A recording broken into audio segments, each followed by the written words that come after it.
Pois bem, voltando no nosso intervalo, é importante lembrar que nós estamos estudando escatologia, a doutrina das últimas coisas, do ponto de vista da teologia bíblica.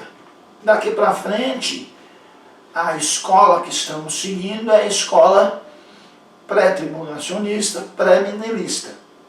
E estudamos a divisão da escatologia em escatologia individual e escatologia geral, e também estamos estudando a divisão no sentido da sequência dos eventos escatológicos.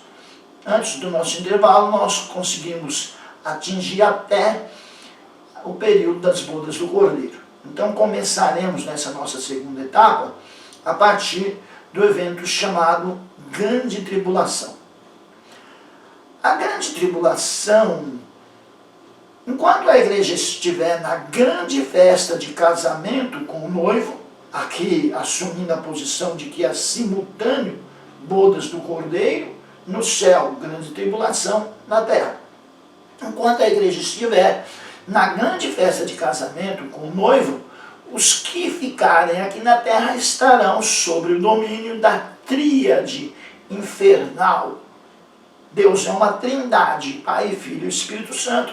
O adversário imitador que é uma tríade infernal. O anticristo, o falso profeta e Satanás. Enquanto a igreja estiver nas bodas do Cordeiro, na festa do casamento, do encontro da noiva com o seu noivo, que agora a noiva passa a ser esposa, aqui na terra estará acontecendo a grande tribulação.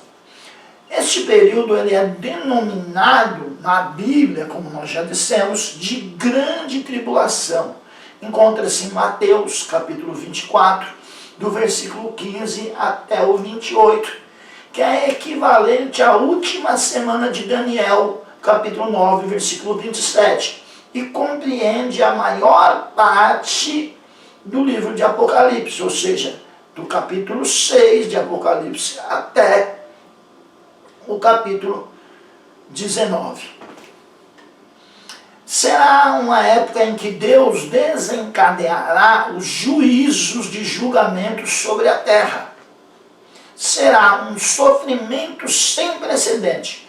Durante 3 anos e meio, o anticristo, o falso profeta e Satanás estarão dominando o mundo, é claro que segundo a permissão de Deus. E em seguida, mais 3 anos e meio, onde Deus derramará 21 pragas. Serão 21 pragas, demonstrando o furor da sua ira contra as nações ímpias. Então a grande tribulação nada mais é do que a ira de Deus contra as nações ímpias. O anticristo será a encarnação do que há de pior entre as nações. Ele será as pessoas com o número 666. Apocalipse capítulo 13, do versículo 16 ao 18. Para que ninguém possa comprar ou vender, senão aquele que tem a marca, o nome da besta ou o número da besta. Então vejamos, Apocalipse, capítulo 13. Apocalipse, capítulo 13. Leiamos os versículos 16 ao 18. E faz que todos, pequenos e grandes, ricos e pobres, livres e servos, lhes seja posto um sinal na mão direita ou na testa, para que ninguém possa comprar ou vender, senão aquele que tiver o sinal ou o nome da besta, ou o número do seu nome. Aqui há sabedoria. Aquele que tem entendimento, calcule o número da besta, porque é um número de um homem, um número de homem. E o seu número é 666.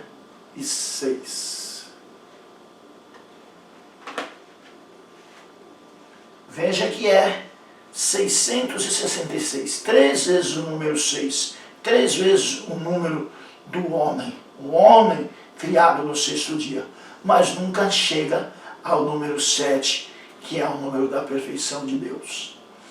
Judeus de todas as tribos se converterão. Eles serão os 144.000 de Apocalipse capítulo 7, versículo 1 ao 17. Então veja que não são testemunhas de Jeová, são 144.000 judeus. 144.000 judeus. 12.000 de cada tribo. São 12 tribos, 144.000. Que se lembrarão do Messias do Calvário e lavarão as suas vestes no sangue do Cordeiro. Nós vemos isso em Apocalipse, capítulo 7, do 1 ao 17. 2 testemunhas surgirão para realizar um ministério com poderes sobrenaturais e gozarão da proteção divina. Nós vemos isso em Apocalipse, capítulo 11, do 3 ao 14. Quando tiverem concluído o testemunho que devem dar, o anticristo pelejará contra elas e as vencerá e as matará. Porém, após 3 dias e meio insepultos, 3 dias e meio sem serem sepultados, Deus as ressuscitará e as levará consigo. Então há uma polêmica envolvendo essas 2 testemunhas. Moisés, Elias, Enoque. Quem seriam as 2 testemunhas? Nós particularmente acreditamos que não é nenhuma dessas pessoas, desses personagens do Antigo Testamento. Serão 2 homens com poderes semelhantes a esses 2. Porque se Deus trouxer de volta homens, personagens do Antigo Testamento, seria a reencarnação e iria contraditar tudo quanto o Antigo Testamento diz sobre reencarnação, sobre consulta aos mortos. Então, melhor dizendo, particularmente creio que trata-se de pessoas que nascerão ou que já nasceram e que se manifestarão com poderes semelhantes aos personagens do Antigo Testamento durante a Grande Tribulação. Esta é a minha posição acerca das 2 testemunhas. Então, ainda dentro desse importante e terrível evento chamado Grande Tribulação, cabe uma pergunta: haverá salvação na Grande Tribulação? Qual a nossa posição acerca disso? Na Grande Tribulação haverá 2 grupos de salvos retratados nas Escrituras. Então, a nossa resposta a essa pergunta tão polêmica, haverá salvação na Grande Tribulação? É sim, haverá salvação. E vemos nas Escrituras 2 grupos de salvos. O primeiro refere-se a alguns que não se dobrarão ao reino do Anticristo e se converterão neste período. Algumas pessoas vão se converter nesse período e não vão se dobrar ao reino do Anticristo, vão dar a própria vida para não receber a marca, o 666, a marca da besta, o número da besta. Após o arrebatamento, um grande número de crentes que não foram fiéis no tempo da graça, creram, mas não foram fiéis ou não foram totalmente fiéis, eles ficarão nessa fornalha chamada Grande Tribulação. Dentre este grande número, levantar-se-ão aqueles que darão a própria vida por amor a Cristo. E esse será o primeiro grupo de salvos da Grande Tribulação, que nós encontramos em Apocalipse, capítulo 7, versículos 3 ao 15. Embora a posição de que haverá salvação durante a Grande Tribulação não seja unanimidade. Não são todos que creem assim. Nós, particularmente, cremos. E vemos em Apocalipse capítulo 7, versículos 13 ao 15, o primeiro grupo de salvos na grande tribulação. Apocalipse capítulo 7, versículos 13 ao 15. Um dos anciãos me falou dizendo: estes que estão vestidos de vestes brancas, quem são e de onde vieram? E eu quem? João, o apóstolo, e eu disse: Senhor, tu sabes. E ele disse-me: esses são os que vieram de grande tribulação, lavaram as suas vestes e as branquearam no sangue do Cordeiro. Por isso estão diante do trono de Deus e o servem de dia e de noite no seu templo. E aquele que está assentado sobre o trono os cobrirá com a sua sombra. Versículo 16. Nunca mais terão fome, nunca mais terão sede, nem sol, nem calma alguma cairá sobre eles. Porque o Cordeiro que está no meio do trono, versículo 17, porque o Cordeiro que está no meio do trono os apacentará, ele servirá de guia para as fontes das águas da vida, e Deus limpará de seus olhos toda lágrima. Assumimos a posição de que esse será o primeiro grupo de salvos da grande tribulação. Como vemos aí, João narra uma visão gloriosa, um grupo com vestiduras brancas, que o próprio Senhor responde que são os que vêm da grande tribulação, os que se converteram nesse período e lavaram suas vestiduras no sangue do Cordeiro. Nessa visão apocalíptica, vemos alguns salvos que virão da grande tribulação. Em outro momento, vemos que estes, para serem salvos, são mártires. São mártires. Tornam-se mártires para poder serem salvos. Leiamos Apocalipse, capítulo 20, versículo 4. E vi tronos, e assentaram-se sobre eles aqueles a quem foi dado o poder de julgar. E vi as almas daqueles que foram degolados pelo testemunho de Jesus e pela palavra de Deus, e não adoraram a besta, nem a sua imagem, e não receberam um sinal na testa e nem na mão, e viveram e reinaram com Cristo durante 1000 anos. Ou seja, esse primeiro grupo de salvos é o grupo dos mártires da grande tribulação, que deram sua própria vida, não negaram a Cristo e foram convidados a entrar no milênio. Podemos observar aqui, onde acabamos de ler, dos decapitados por causa do testemunho de Jesus. Para alcançar a salvação neste período da grande tribulação, terão que entregar suas próprias vidas por amor a Jesus Cristo. O anticristo implantará um governo arbitrário e absoluto, onde todos os que se opuserem a esse governo serão taxados como rebeldes. Todos os que por amor a Jesus se opuserem a esse governo serão mortos e serão os mártires da grande tribulação, o primeiro grupo de salvos. Mas há um alerta também, que é dado em Apocalipse, capítulo 14, versículos 9 ao 12. Há um grupo de salvos, mas há também um alerta. Apocalipse, capítulo 4, versículos 9 ao 12.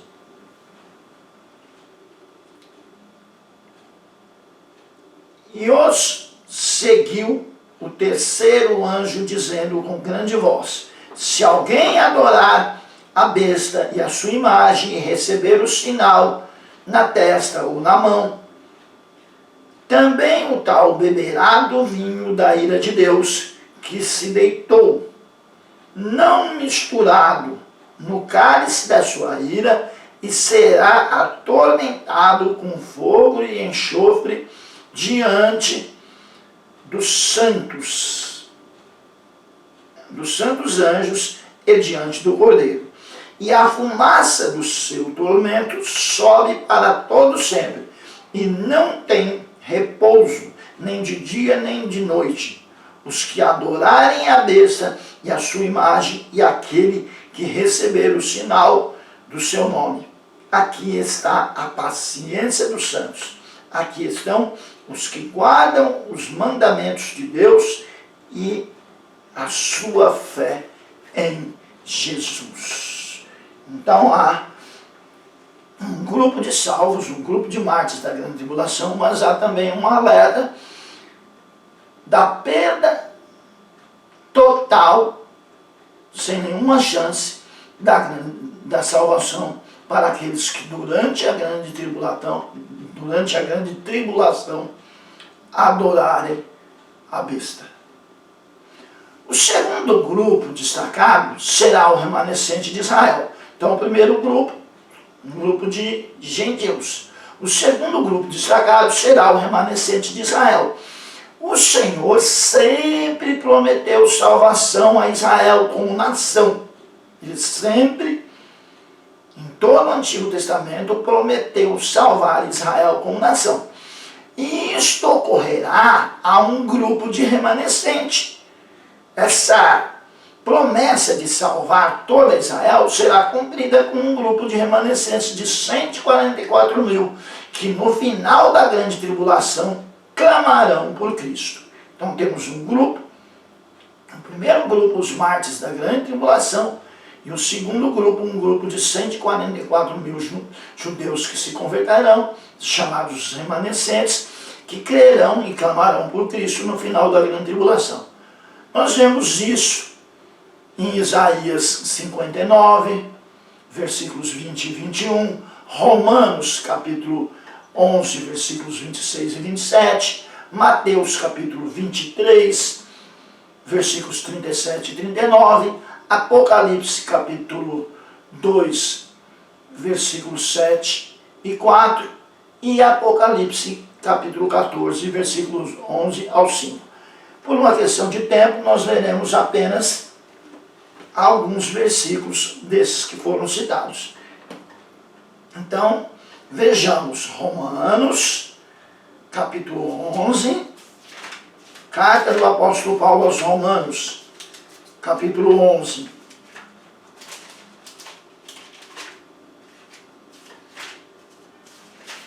Carta do apóstolo Paulo aos Romanos, capítulo 11, versículos 26 e 27. E assim todo Israel será salvo, como está escrito: de Sião virá o libertador e desviará de Jacó as impiedades.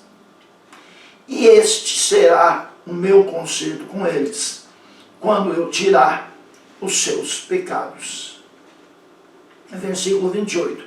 Assim que quanto ao Evangelho, são os inimigos por causa de vós, mas quanto à eleição, amados por causa dos pais.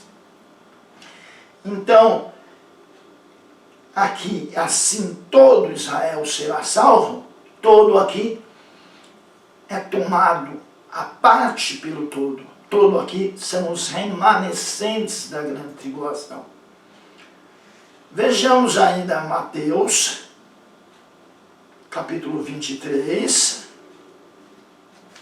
Evangelho segundo escreveu São Mateus, capítulo 23,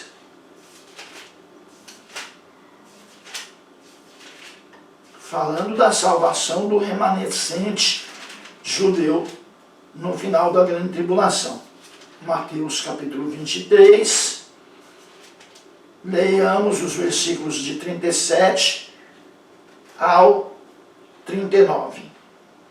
Jerusalém, Jerusalém, que matas os profetas e apedrejais os que te são enviados.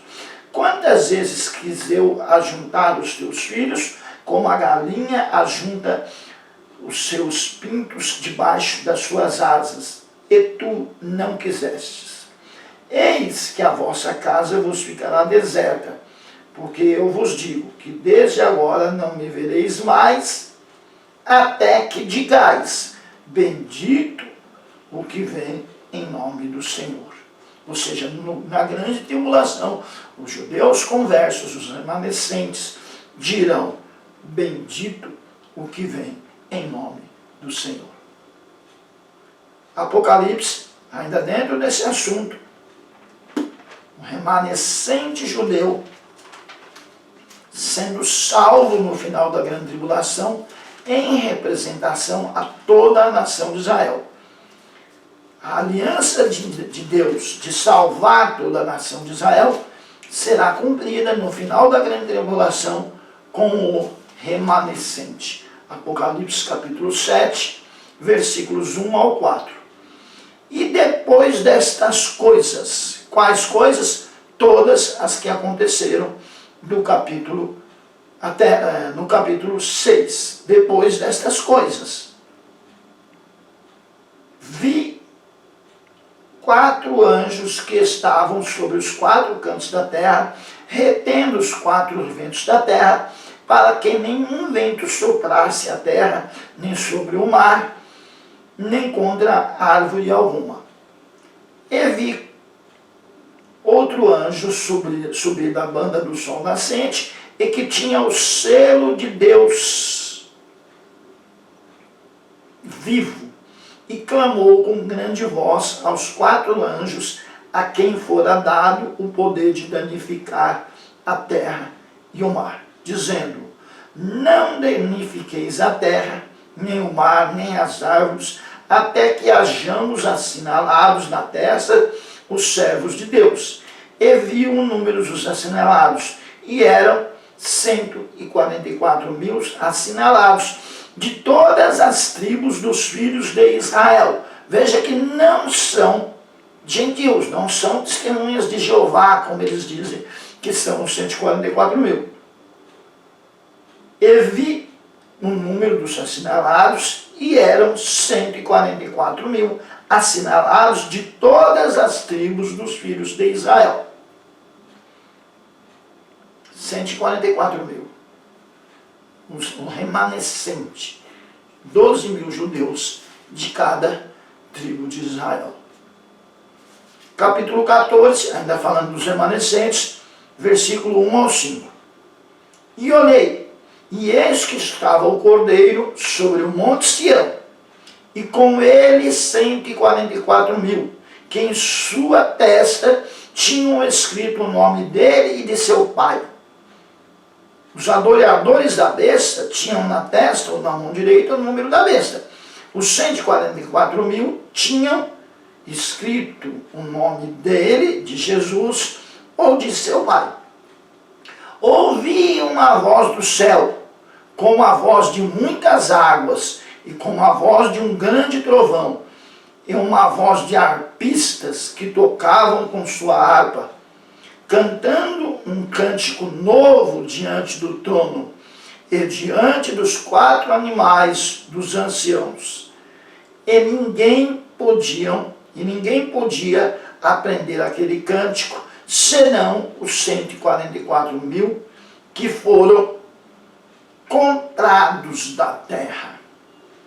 Estes são os que não contaminaram com mulheres. Esses são os que não estão contaminados com mulheres. Mulheres aqui são falsas religiões. Mulheres aqui é simbólico. E esses são os que não estão contaminados com mulheres, porque são virgens. E esses são os que seguem o Cordeiro para onde quer que vai. Estes são os que dentre os homens foram comprados como as primícias para Deus e para o Cordeiro. e na sua boca não se achou engano, porque são irrepreensíveis diante do trono de Deus. Não é unânime, não são todos que concordam que não se contaminar com mulher aqui simboliza não se contaminar com falsas religiões durante a grande tribulação. Porém, não podemos ignorar que haja essa interpretação. Então vimos aí 2 grupos de salvos. Aqueles que não adoraram a besta e os 144 mil judeus escolhidos que clamarão a Cristo, que pregarão o Evangelho e clamarão a Cristo no final da grande tribulação. Os 144 mil judeus serão as primícias de Deus, resgatados no final da grande tribulação. Trabalharam para Deus, para Jesus durante a grande tribulação e foram resgatados no final dela. Em Zacarias, capítulo 12, do 10 ao 14, narra de forma poderosa este momento em que eles se converterão e clamarão pelo Messias e serão socorridos por Jesus Cristo. Essa passagem veterotestamentária é muito importante, porque ela aponta diretamente para um remanescente judeu clamando por Cristo na grande tribulação. Embora nós estejamos estudando teologia do Novo Testamento, mas é imprescindível fazermos esse paralelo e lermos também Zacarias, capítulo 12, versículos 10 ao 14.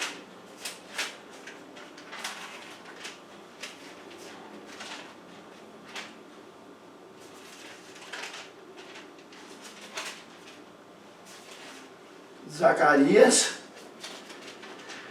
penúltimo livro do Antigo Testamento, capítulo 12, versículos 10 ao 14.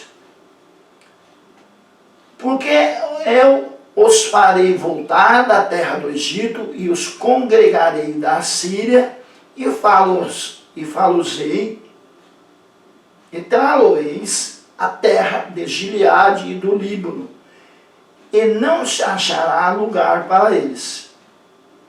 E ele passará o mar com angústia e ferirá as ondas do mar, e todas as profundezas dos rios se secarão. Então serão derribada a soberba da Síria e o cetro do Egito se retirará. E eu os fortalecerei no Senhor, e andarão no seu nome, diz o Senhor. Então nós vemos aqui claramente os judeus andando de acordo com o nome do Senhor. Houve um engano aqui, eu li capítulo 10. Eu li capítulo 10, versículos 10 ao 14, que já fala, 10 ao 12, que já fala disso.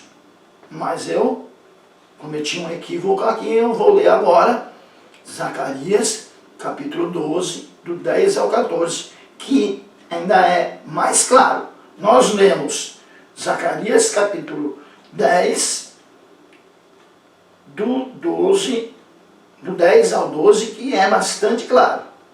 Mas o versículo que aponta aqui no nosso material é Zacarias, capítulo 12, do 10 ao 14, que ainda é bem mais claro do que o que nós já lemos. Leiamos então. Zacarias, capítulo 10, do 12 ao 14.